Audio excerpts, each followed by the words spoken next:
Christmas cake ఏది, entertainment ఏది, candles ఏయి, వాళ్ళకి ఏమర్థమైంది? నువ్వేం చూపించావు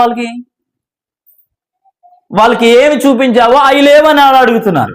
అదే నువ్వు సరైనటువంటి పద్ధతుల్లో నువ్వు వెళ్ళుంటే వాళ్ళు ఎడగరగా, వాళ్ళు ఆ మత్తులో ఉండరుగా, ఆ కోరికల్లో ఉండరుగా.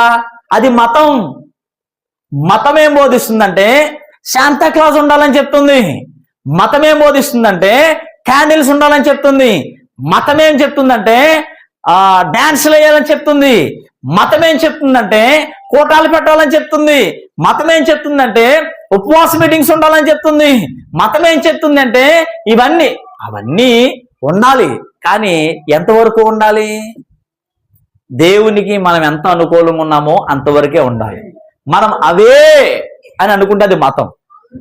మతం వేరు, క్రైస్తవ మార్గం వేరు. గుర్తుపెట్టుకోండి, మతం వేరు, క్రైస్తవ మార్గం వేరు. మతంలో వాళ్ళకి నచ్చినవన్నీ ఉంటాయి, క్రైస్తవ మార్గంలో అవి ఉండవు. ఓన్లీ దేవునికి ఏది ఇష్టమో అదే ఉంటాయి, అంతే. ఇప్పుడు ఈ సంసోనులాగా ఎవరైతే ఉన్నారో వాళ్ళు ఈ మత సంబంధమైనటువంటి లోకం ఆంక్షలతో కోరుకుంటున్నారు.